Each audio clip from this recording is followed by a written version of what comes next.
The chairman of Cabcharge has slammed taxi disruptor UberX. Russell Balding says the ride-sharing service is, quote, dangerous and illegal. Fighting back, Uber's dismissed it as scaremongering. But with shareholders voting down Cabcharge's latest remuneration report, competition might be the least of its problems, as Tracy Kirkland reports. Forget shareholder revolts and brawls over boardroom pay. At Cabcharge's annual general meeting, Chairman Russell Balding was focused on the company's biggest threat, upstart competitor UberX, and he's calling for a crackdown. It's a rideshare activity which is illegal, and all I'm asking governments to do is to look at the issues of having a level playing field. Russell Balding has denounced UberX as dangerous and a tax dodger. He's written to all the state premiers and the Prime Minister demanding action.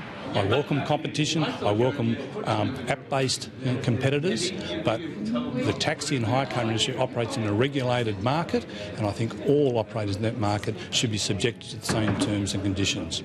UberX has hit back, saying it pays all its taxes and has called the comments scaremongering.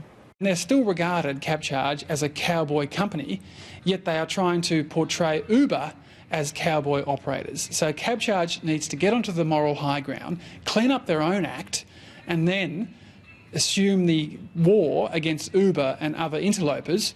And there was plenty of their own act on show. Cabcharge's remuneration report was voted down for the 7th time in a row. That's going to be higher than anything the Newcrest had, which was the previous high, FlexiCore, and that's disappointing.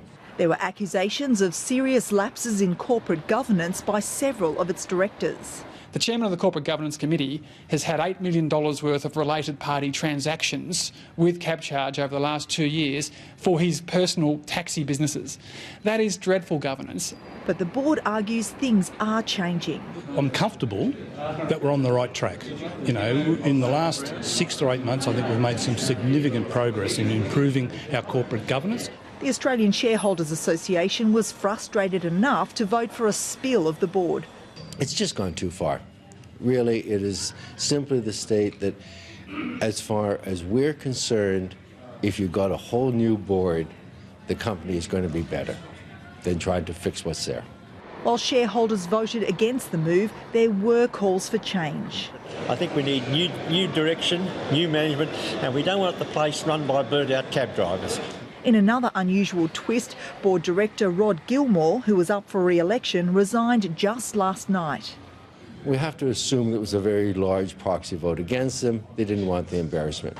Even with the threat of increased competition, new regulatory demands and accusations of cronyism, Cabcharge says it's in a good position. Shareholders remain cautiously optimistic. It has changed since the death of Mr Commode. There's been a few changes, and the people that are on the board, I think, are very competent.